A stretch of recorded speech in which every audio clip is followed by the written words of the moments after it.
night skies were once filled with stars. Today, our own lights eclipse the darkness and spread steadily each day. Slowly, the dark places in Africa become the last refuge for one of our planet's most iconic animals.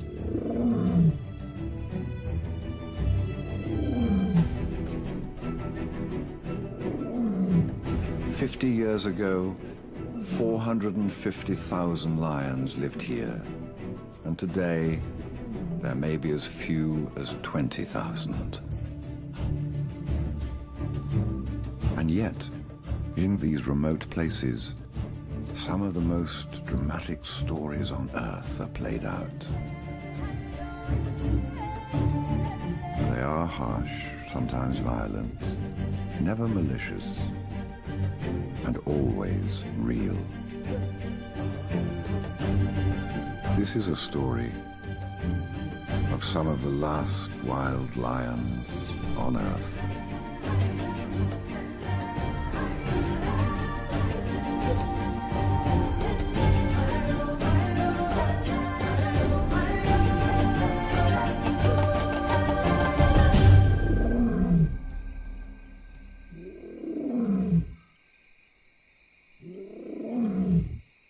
Here, in a small pocket of this darkness, our story begins.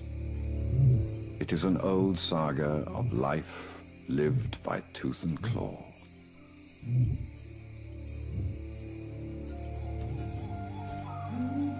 A lioness in perfect condition.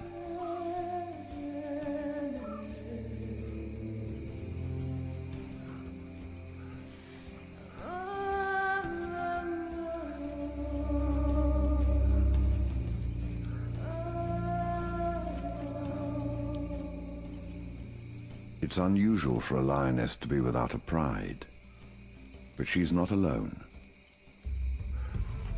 She has a mate, her companion and protector, and the father of her cubs. The beginnings of a new pride for this unspoiled land deep in Botswana.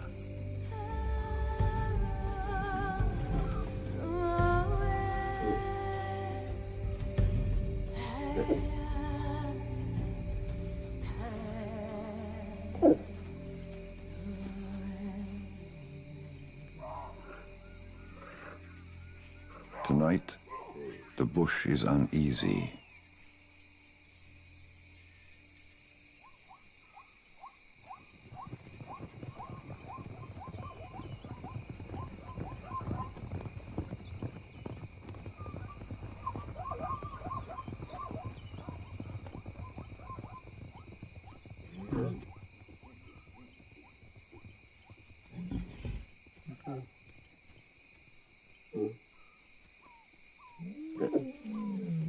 The distant calls they've been hearing for some time are getting closer.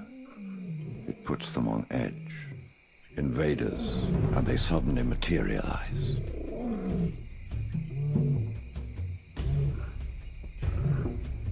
Lions from the north, forced here by the relentless encroachment of man.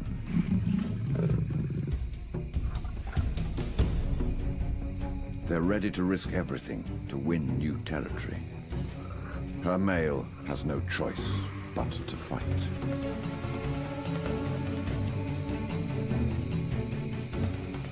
It's a battle that could change the bloodlines here forever.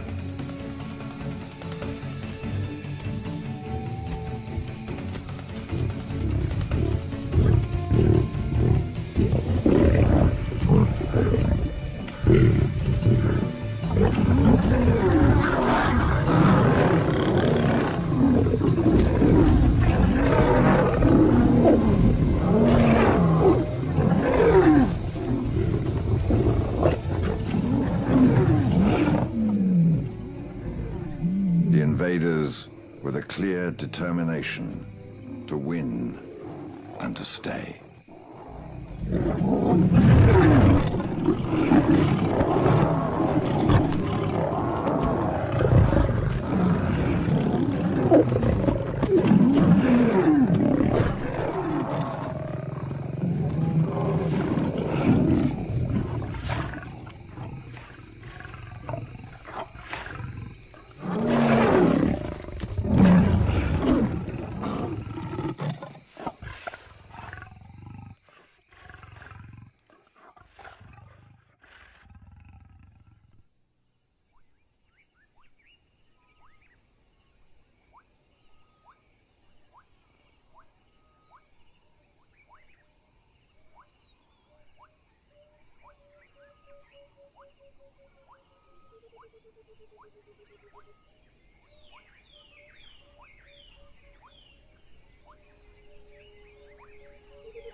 When she finally emerges from hiding, her shoulder almost healed, she's ready to pick up her life.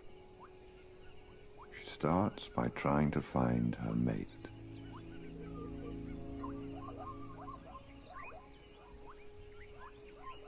Every sound makes her freeze. Every breath of air brings unfamiliar scents.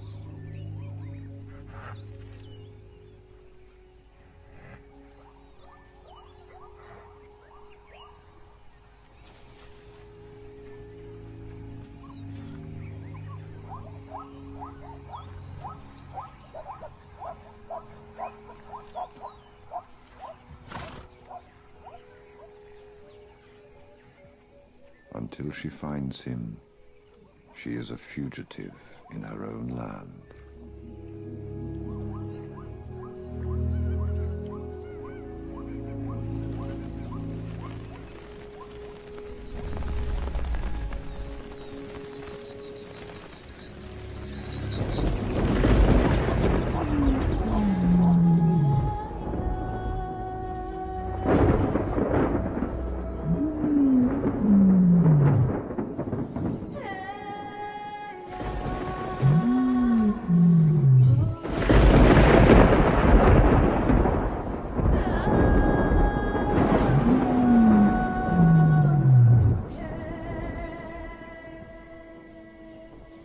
By now, her mate has had weeks to recover.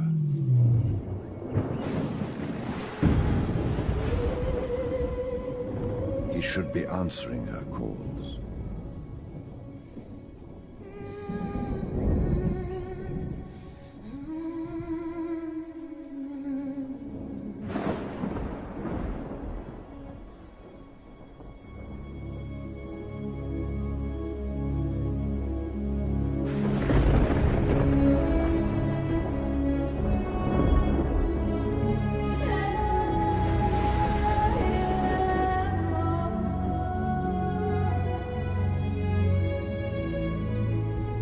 His wounds are too severe. His spirit has gone out of him. He's become old, damaged, broken.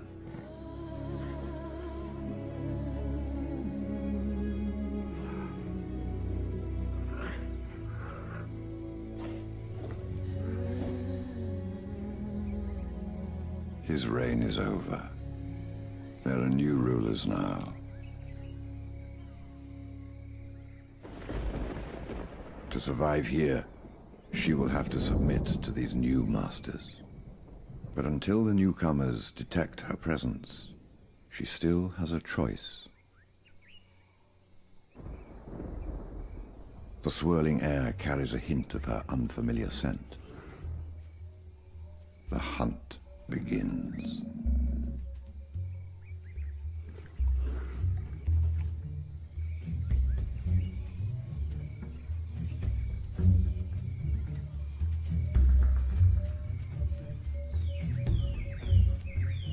She decides to leave immediately.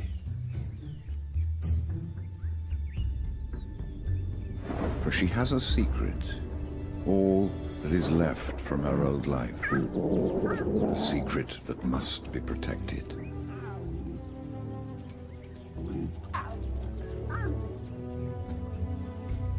This will be her life now, to secure the survival of her cubs.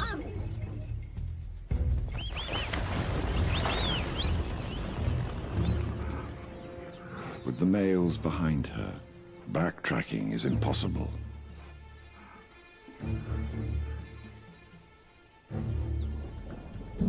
The females of the marauding pride, blocking her escape to the west.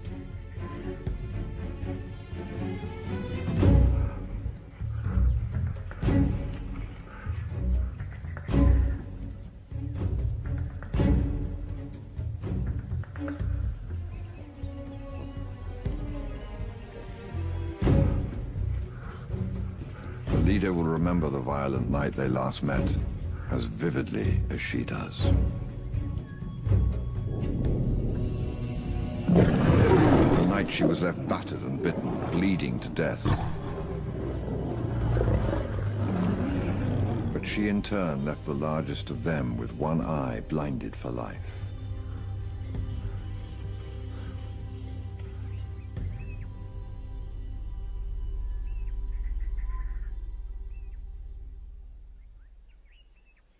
It's a wound the silver-eyed leader of the Pride will never forget.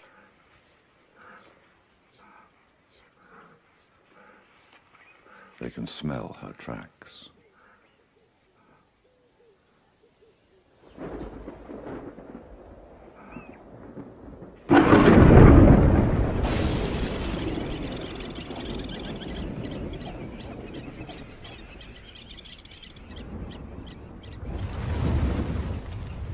The storm ignites the bush, and she's trapped. Now she must choose. North towards the villages and people, or south along the fire line to an even more daunting obstacle for her, the swollen river.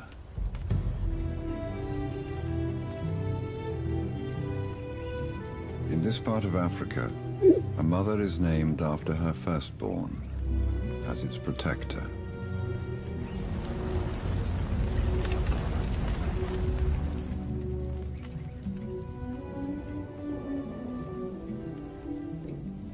He was always just a little smaller than the other two.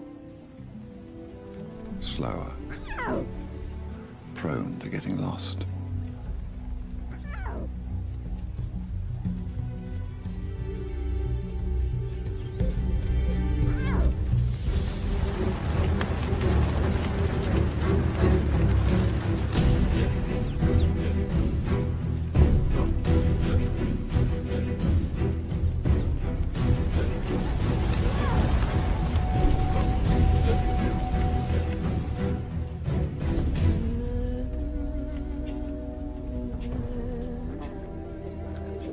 Today, Marditau, mother of lions, earns her name as protector of her young.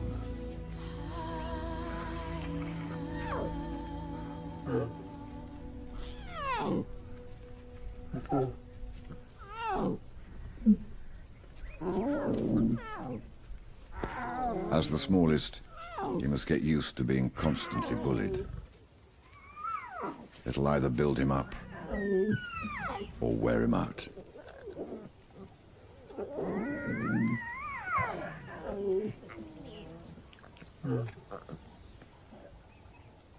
Marditau knows the Pride will be coming after her, but what lies ahead is terrifying.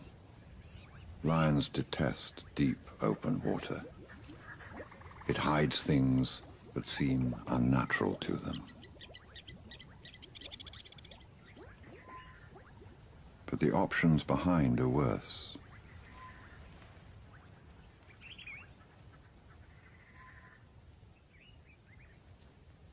If she stays to fight, the male lions will kill her cubs. It's their instinct to wipe the face of the earth clean of the old male's genes. She must make her decision now.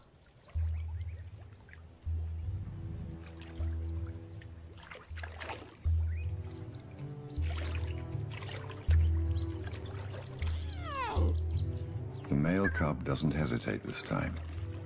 He knows to stay close. His sister wades in more cautiously. But the third cub holds back, scared of the water.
By the time the third cub plucks up enough courage, she's become an easy target, both on the land and in the water.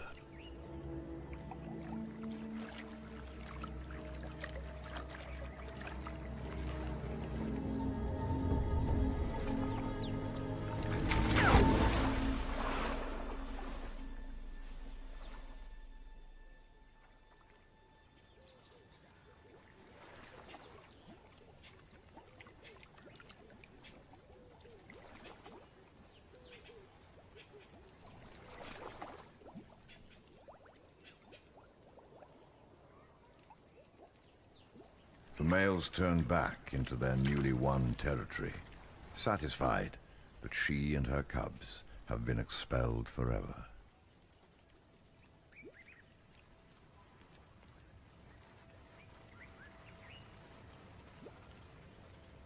The silence is a condemnation.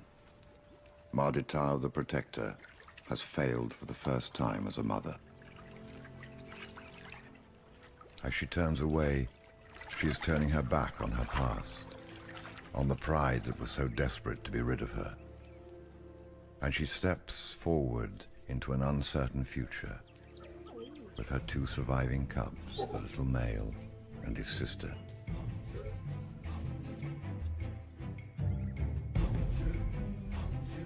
The battle for the territory has been decided.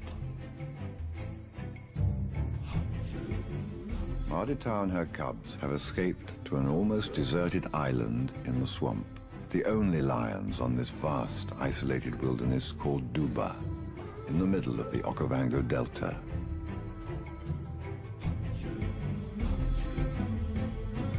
Here, the land is plagued by seasonal floods and rivers that weave through it. If it is a refuge for them, it will be a wet one.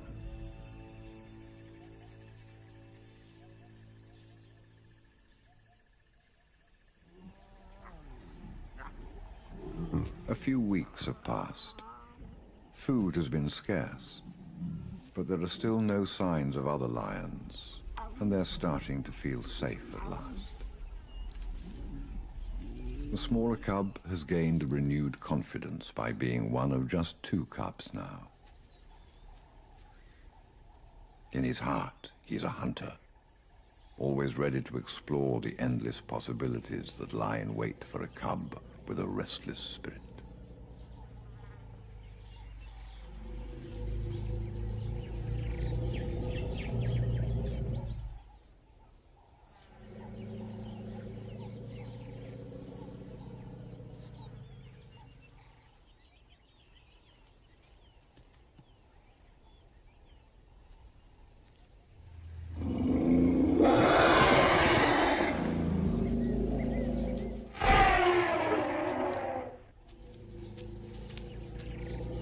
For the young male, it was a close call. He may have thought he so nearly notched up his first kill, but that little hunter's heart did skip a small beat today. The cowardly withdrawal by the elephant confirms that there will be another chance, perhaps when he's a bit older. Till today, she had only time to focus on escape and survival. But now she must find a way to get her cubs safely through their first critical year, until they can fend for themselves.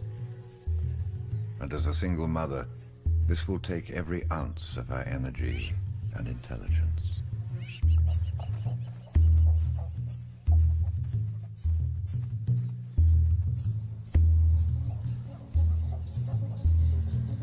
The fire and march of human settlements to the north have driven other animal refugees towards the island. Duba is about to change.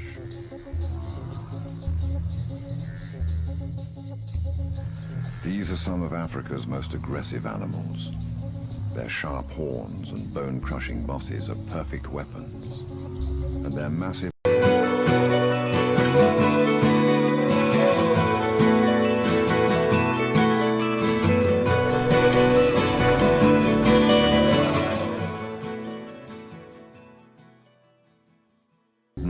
give them confidence.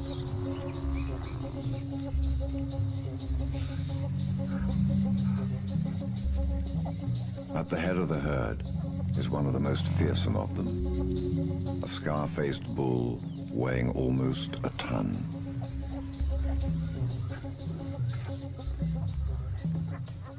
For the past few weeks, this has been her island. The arrival of the buffalo brings hope as possible prey,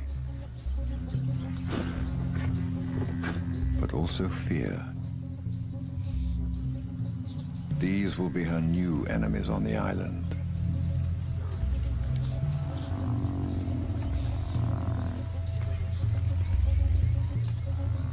Buffalo are not easy prey. They dislike the scent of lions, and they don't hesitate to attack.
For the cubs, life so far has been a litany of narrow escapes, one long line of enemies out to get them.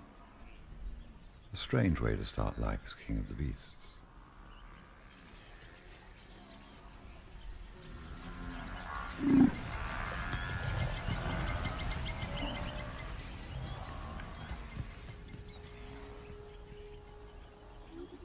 With more and more of the newcomers flowing onto her island, Mardita and her cubs are destined to run into them again. The herd's pathfinder is now aware that this island has lions, and from now on, he'll always be on the alert. It will be an almost daily conflict, unavoidable in this open yet confined space.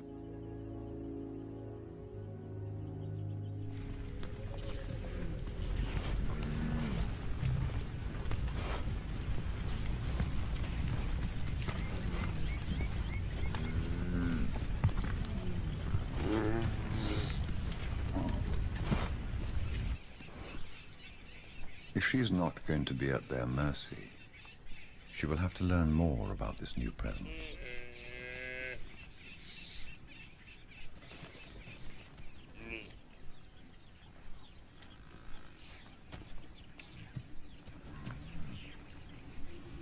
She will have to test them for weaknesses, and she must look beyond the strong outer wall of their heavy armaments.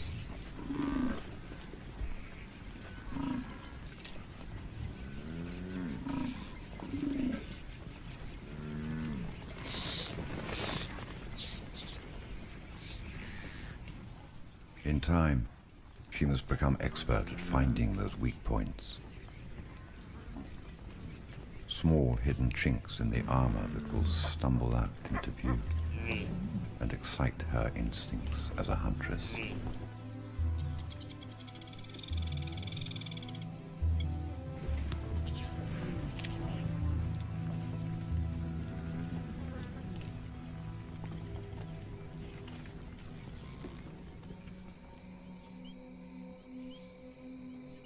Night is an advantage for her. She can hide in the shadows of a crescent moon and let her eyes brighten to take in her quarry.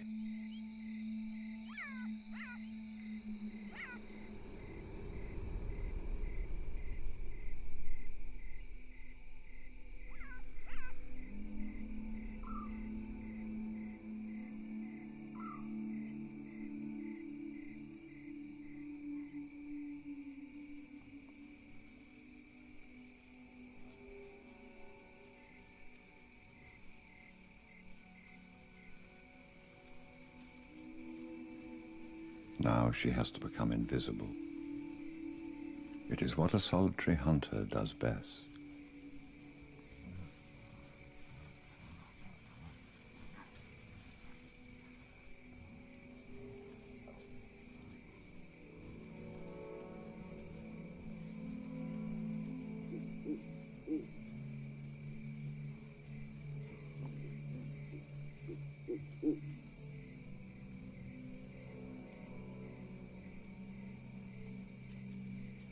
The damp grass helps her perform like a silent ghost, flitting in and out of reality.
Two mothers now battle for the survival of their young. Buffalo desperate to deflect an attack. Lioness eager to double back and strike quick fatal blows to earn a meal for her cubs.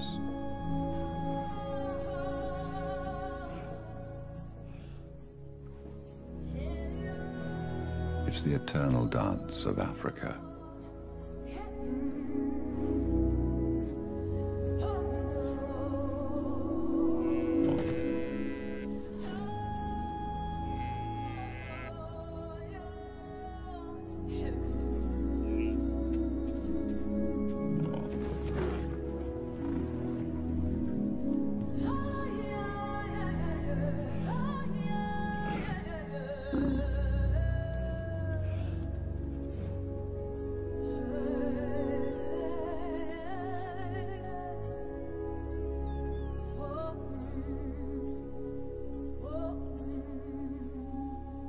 The young lions will go hungry a little longer. When the buffalo calf escapes, it carries a chilling message of a near miss written in blood back to the scar-faced bull.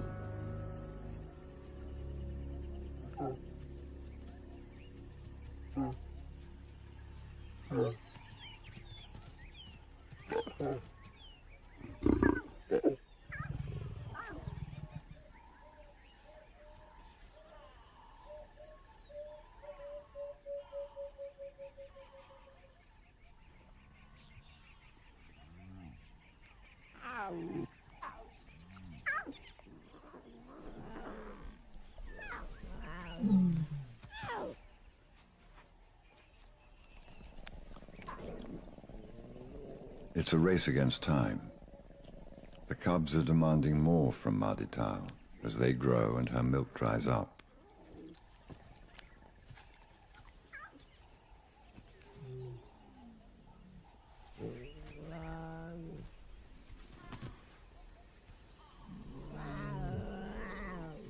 The small male doesn't seem to want to compete. But while he bonds with his mother, his sister grows stronger all the time.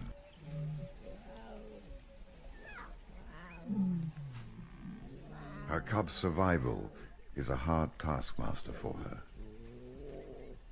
And despite the searing heat and humidity, She forces herself up again, back onto the path of the buffalo.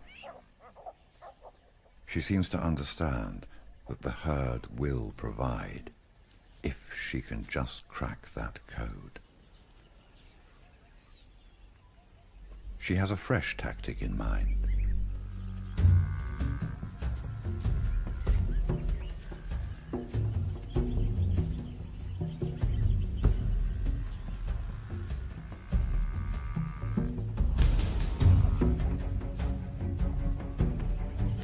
Having taken up her position, she tries something very sophisticated. A full-on, out in the open, rather desperate charge.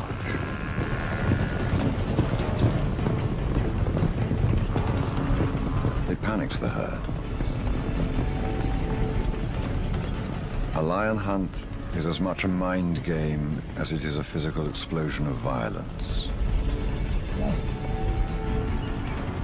What she doesn't know is that the commotion of the hunt has drawn interest from across the river. Silver Eye.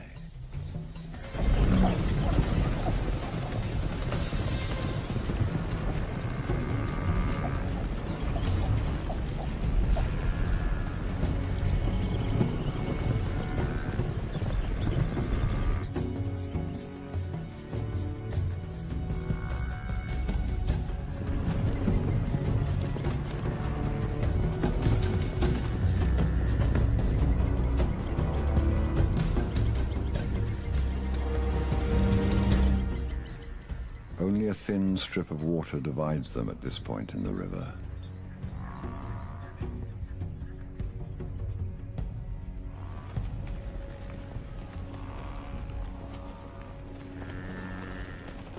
The intensity keeps Marditau focused, perhaps too focused.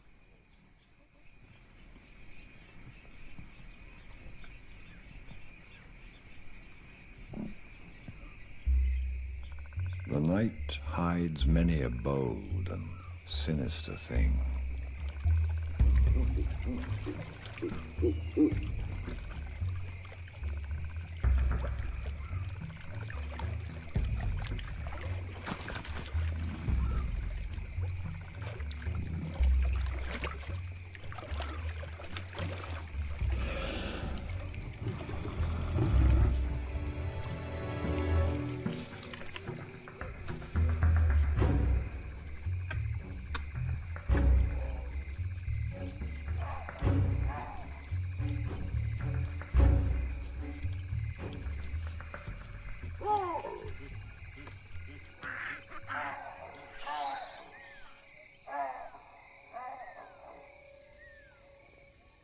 Signs of change often come in the slight shift of grass in the breeze, or a hint of a scent that brings disturbing news to Marditau.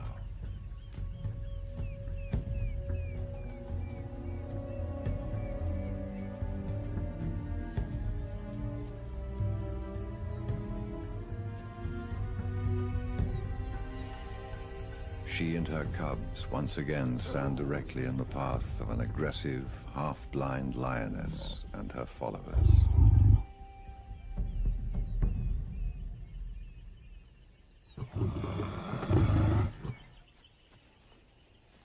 Marditau's hostile warning buys her time against these huge lions, who present a united force, though lack the confidence of her local knowledge.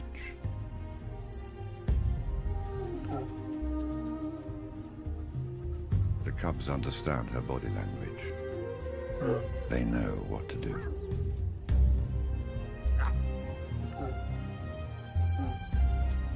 This territory is her last option.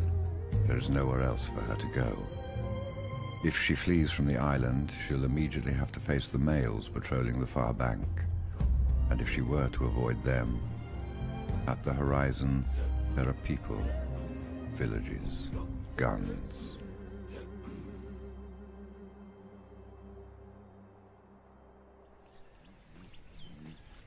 The river is her defense and her confinement. Her last stand.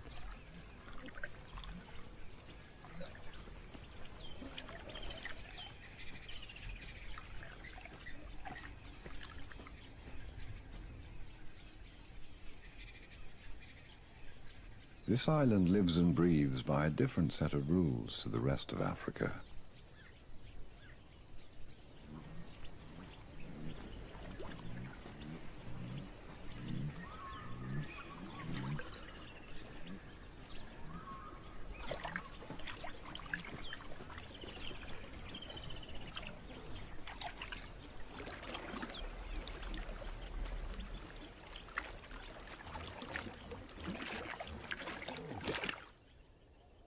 The Pride has some lessons to learn before they can call it their own.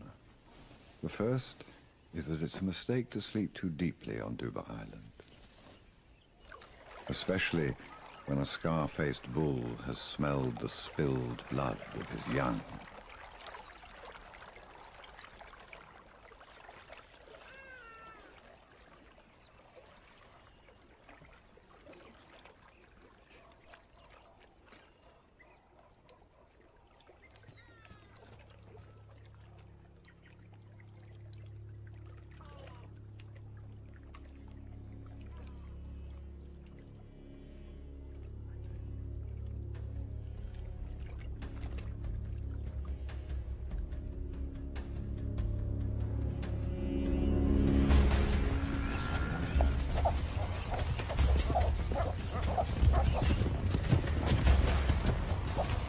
Tao hears the buffalo attack.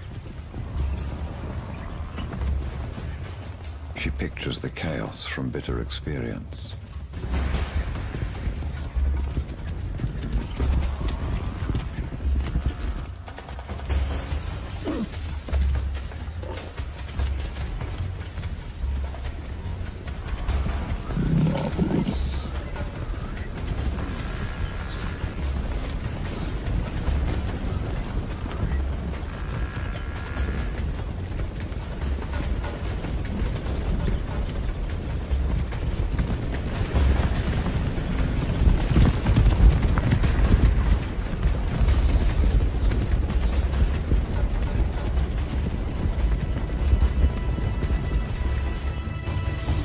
One sound. The crash of water as the buffalo retreat takes on a new significance to her. Water. Each crystal clear splash clarifies an idea.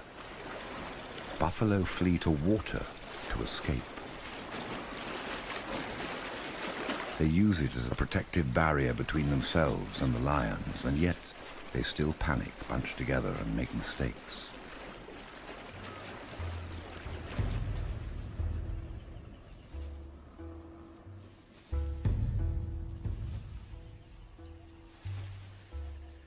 If she can make water her strength, it will be their weakness.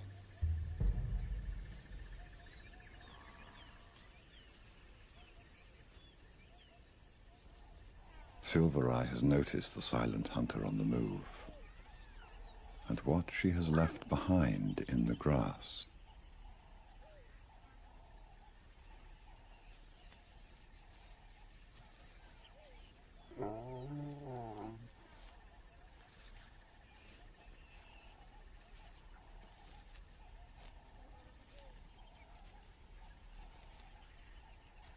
The casual awakening is deceptive. She's giving the huntress time to leave, enough time to get involved in the hunt.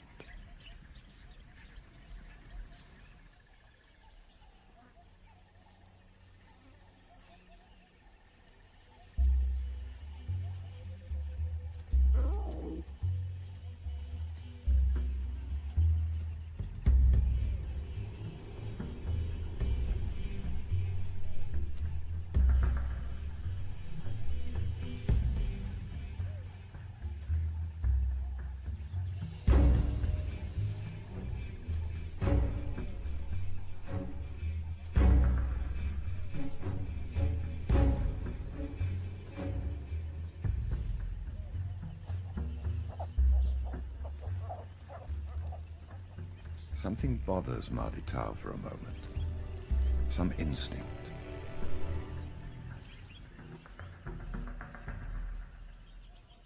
But there seems nothing amiss.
Beaten, or just deterred for the time being? It's a question that would haunt any mother with vulnerable young, driven by conflicting imperatives. To hunt and feed her young, or to stay and protect them.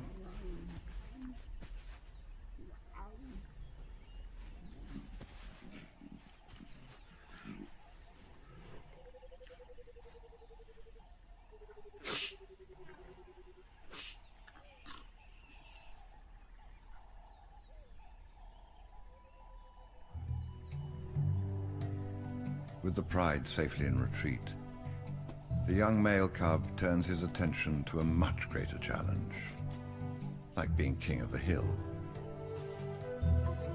even just for a moment.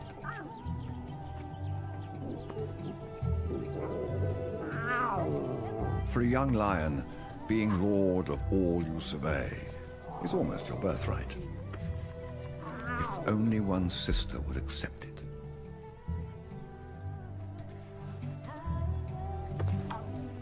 Winning the high ground is something to fight hard for. But then, when one's opponent unexpectedly gives up, then the triumph of victory feels a little hollow.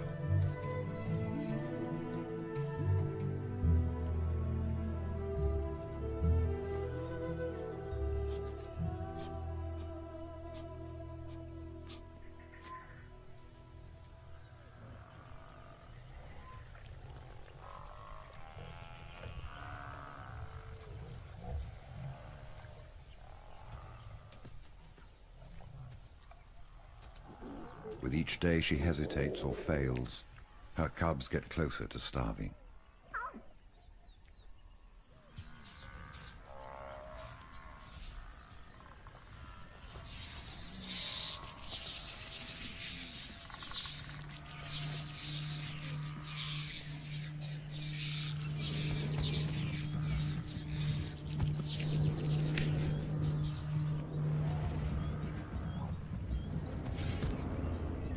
The disturbance is another indication of the sheer power of the scar-faced bull and the aggression of all buffalo.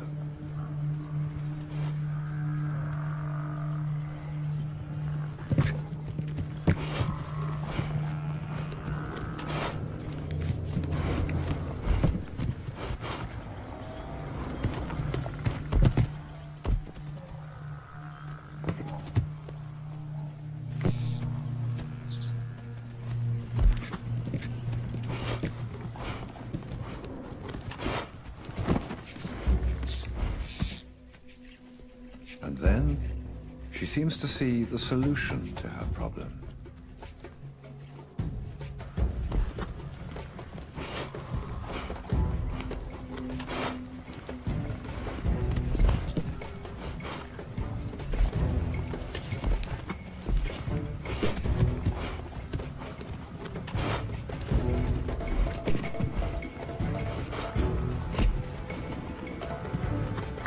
This violent fighting will keep the pride away. If she can move her cubs up close to the herd, but keep them hidden, they will be safe from Silver Eye, and Marditau will be able to leave them to hunt again.